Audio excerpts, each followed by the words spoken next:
Om Shri Gurubhyo Namaha Harihi Om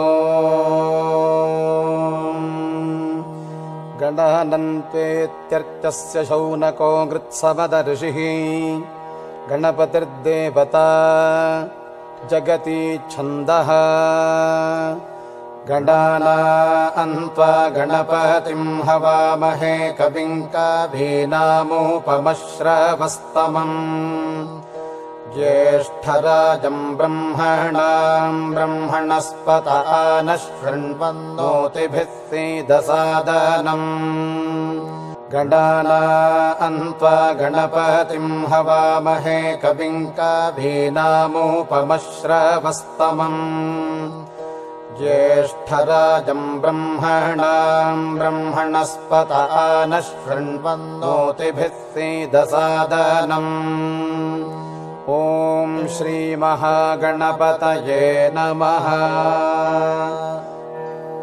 Om Shri Hrim Klim Glom Ganapataye Varavarta Sarvajname Vashmane Swaha Swaha Om Shri Hrim Klim Glom Ganapataye Varavarta Sarvajname Vashmane Swaha Swaha Om Shri Hrim Klim Glom Ganapataye Varavarta Sarvajname Vashmane Swaha Swaha Om Shri Hrim Klim Glom Ganapataye Varavarta Sarvajname Vashmane Swaha Swaha Om Shri Hrim Klim Glom Ganapataye Varavarta Sarvajname Vashmane Swaha Swaha Om Shri Hrim Klim Glom Ganapataye Varavarta Sarvajname Vashmane Swaha Swaha Om Shri Hrim Klim Glom Ganapataye Varavarta Sarvajname Vashmane Swaha Swaha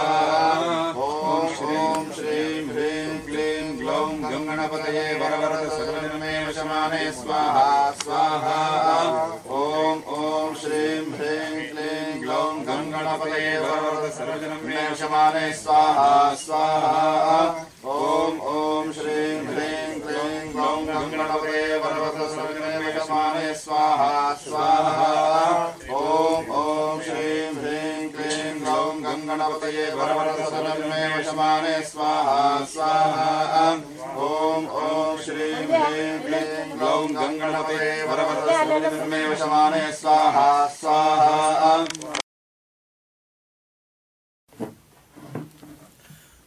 Today is 27th of January 2015.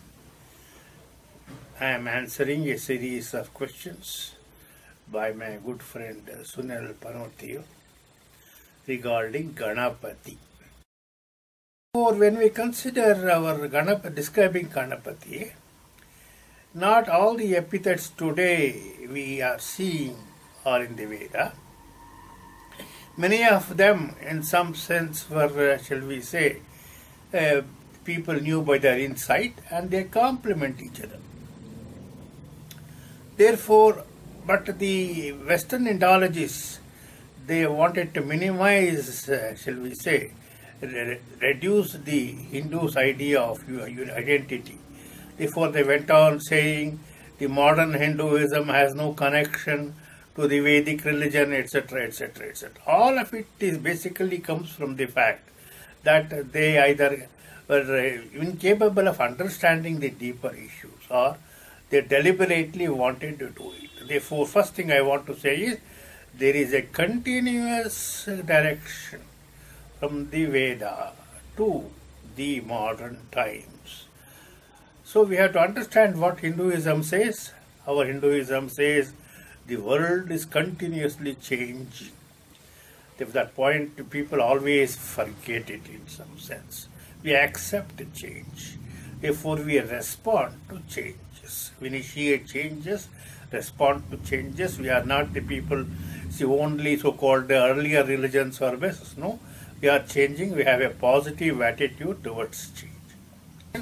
And second point I have to mention is in the Veda we have so many gods, Devaha. We should not think them as human beings. there is complete harmony among them. If I make a prayer to Agni, Indra or Ganapati will not be offended.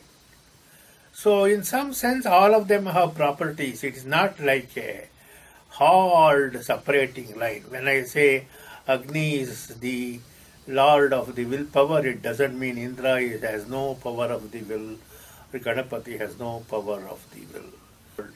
So, say, how can you say the same property, power is associated with both of them? It's perfectly valid. It's true in the science every day. How do you separate magnetism or electricity or gravitation? They are all interconnected.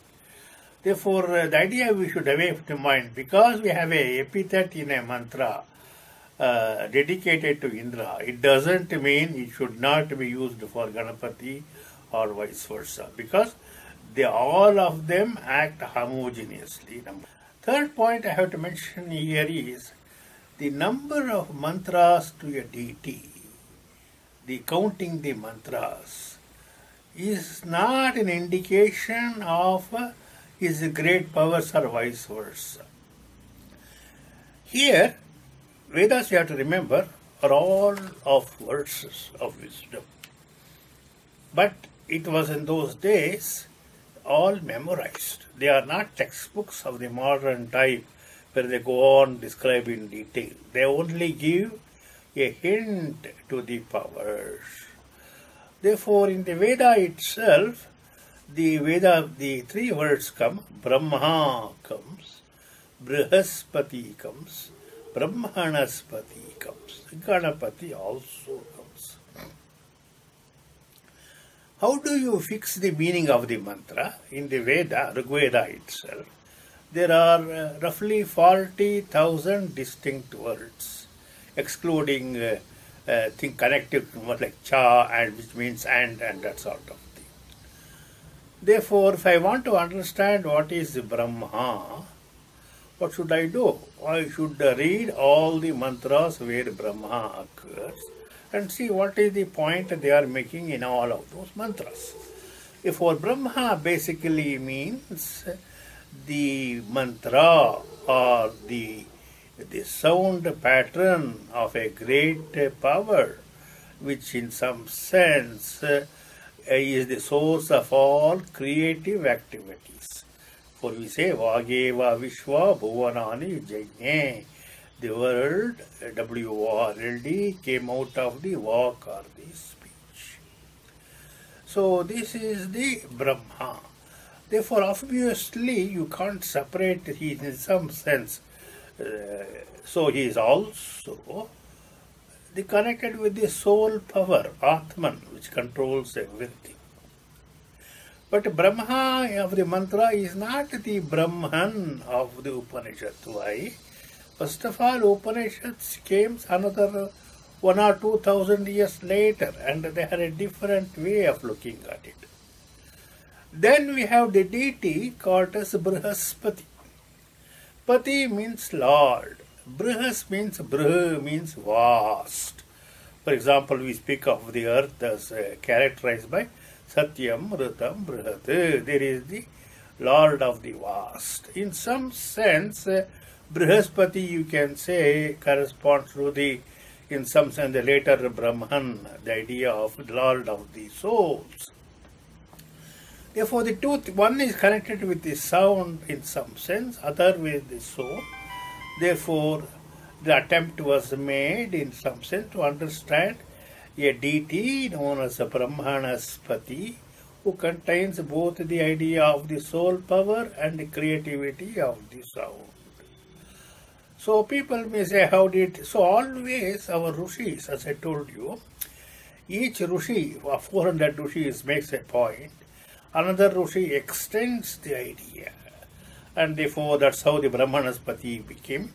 And later they also had the word, for example, Ganapati also was there.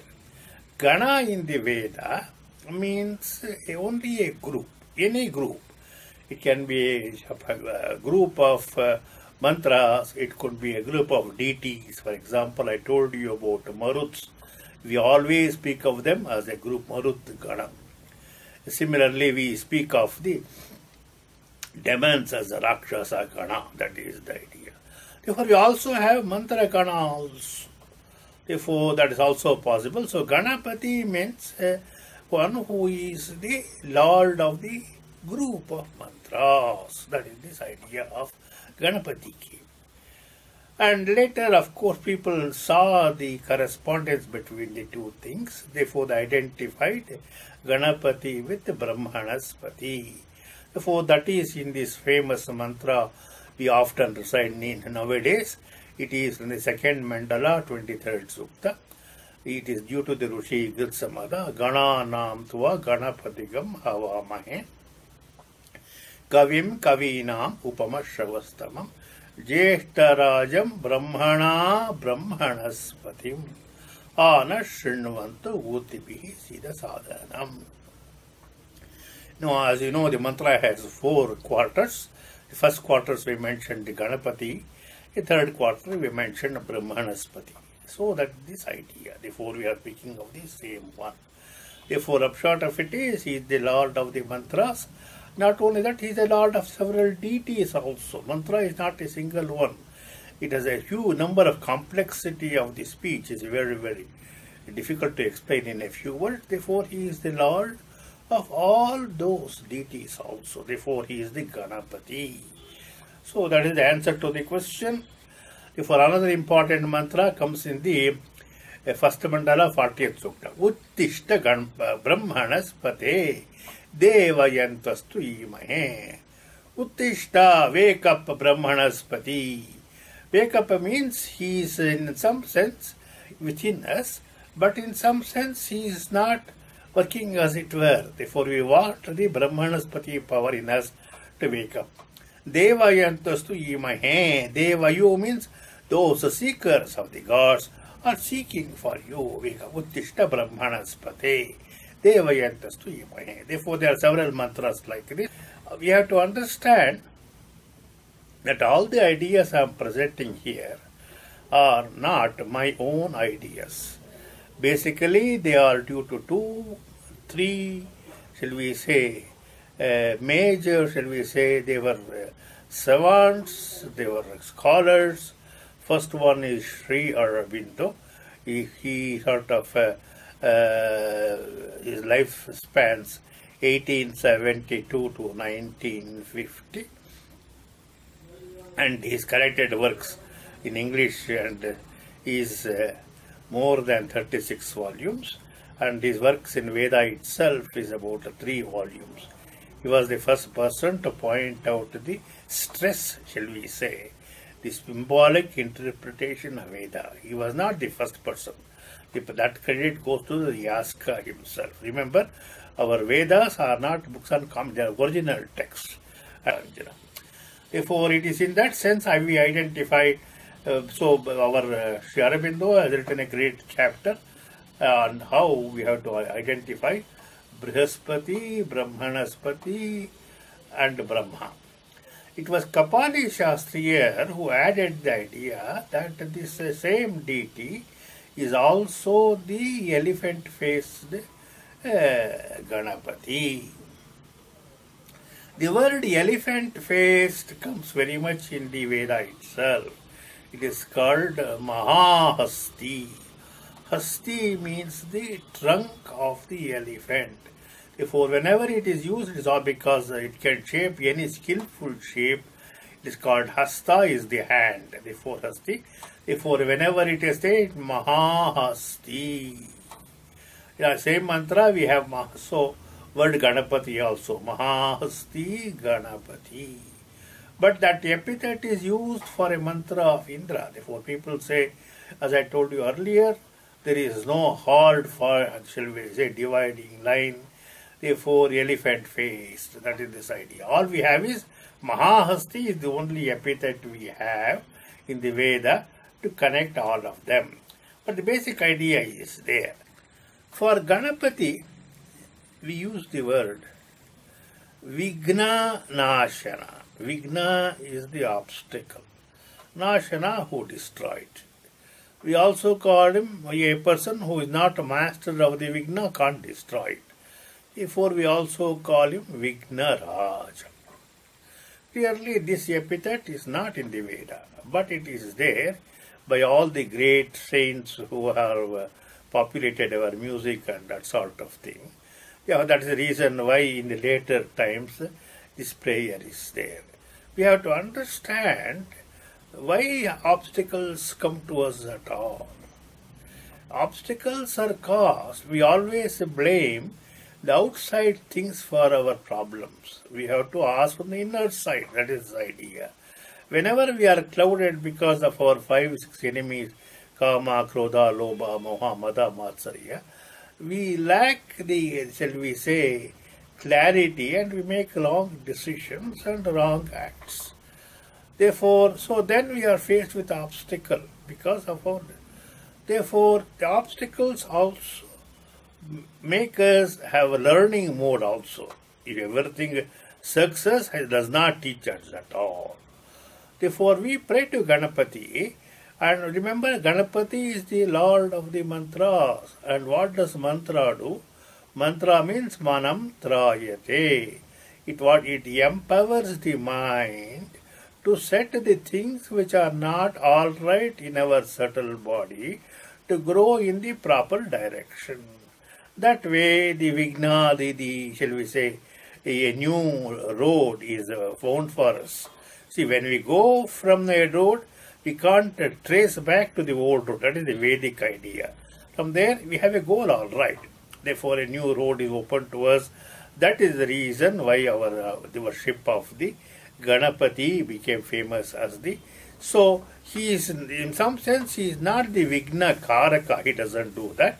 But Vigna comes to us because of our own psychological imperfections. Vakratunda Mahakaya. Mahakaya. This is a very, very later composition. It is not at all old. It is not in the Brahmana, not in the Puranas. So much, much later. That is all we can say. The Vakratunda means one who has this trunk which is coiled. Because the trunk, the imagination is, Ganapati is so popular because whichever Ganapati temple you worship, you can imagine his trunk extending all the way from the temple to your own body and helping you. That is the advantage of the Vakratunda symbolism. And so we can. So when you say meditate on Vakratunda, we don't meditate on the trunk.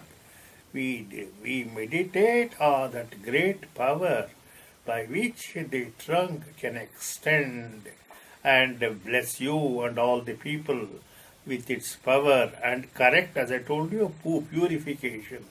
Remove all the bad things in your subtle body and bless you with great. That is the idea of meditating on the Vakratunda. First of all, it is true, the great symbol Om is not in the Rig Veda itself. Its presence we notice in the Veda, basically. But when the power of the sound became prominent to all the people, then they asked among all the sounds, what is the most powerful sound, and that became the Om. And therefore Ganapati, when people understood he was the Lord of the sound and the mantras, and since his trunk could assume any shape, they could easily think of the shape as having the symbol Om. This is as simple an explanation as possible.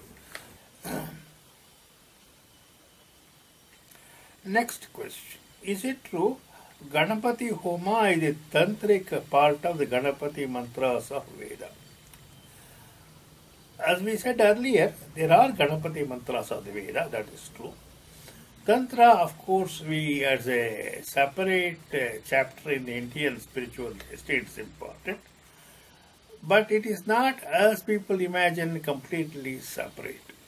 Therefore, for example, the mantras which the tantrics use for Ganapati Agni, they are also in the Rig Veda.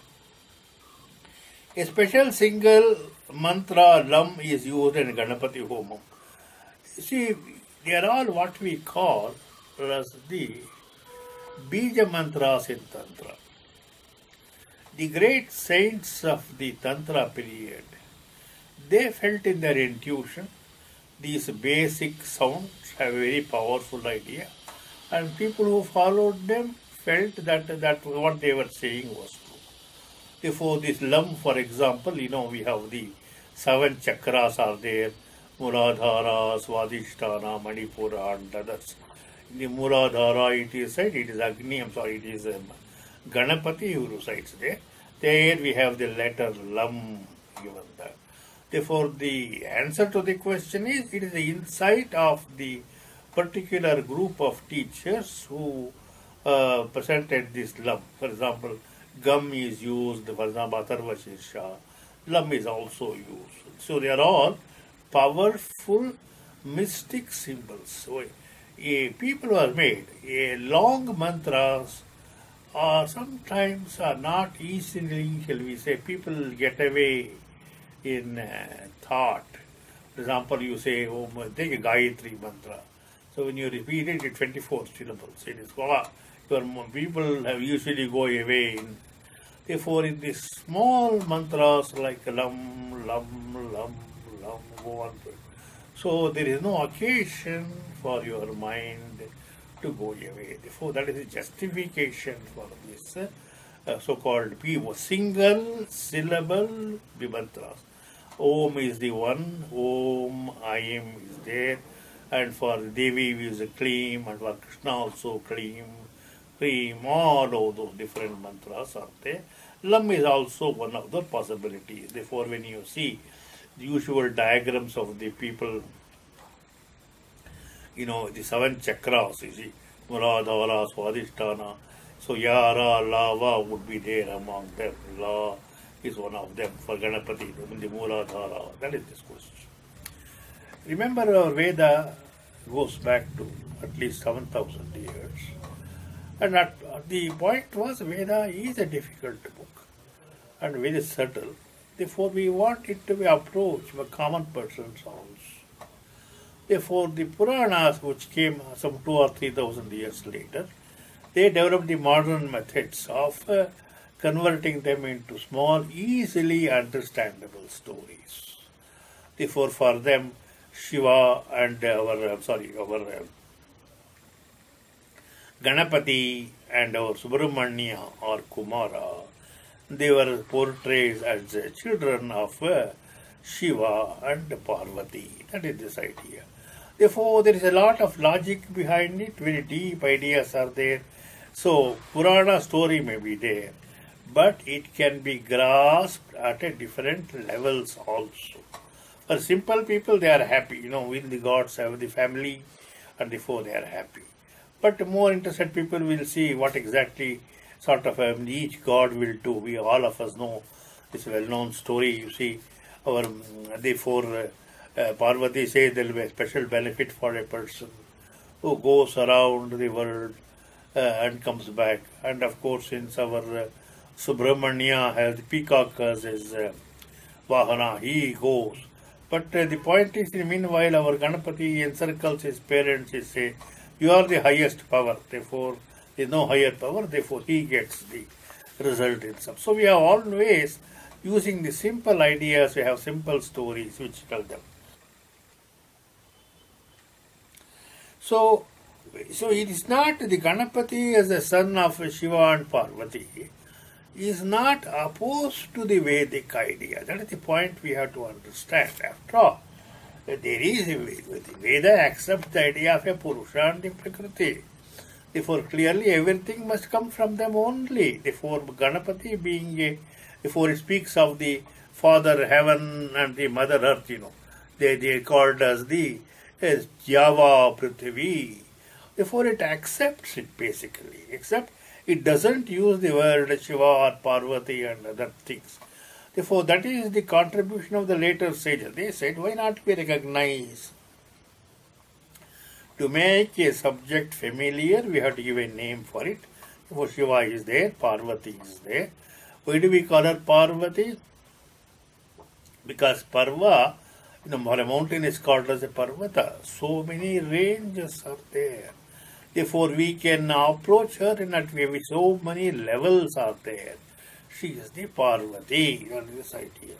For more details, our organization, SAKSI, Sri Aurobindo Kapali Shastra Institute of Vedic Culture, it has published a book in English called as Ganapati, Brahmanaspati and Kumara. It is a compact book of 100 pages only, and it uses all the whatever knowledge we have about Ganapati. There it used the mantras along with the in Devanagari script, along with the Roman transliteration. Roman means English transliteration.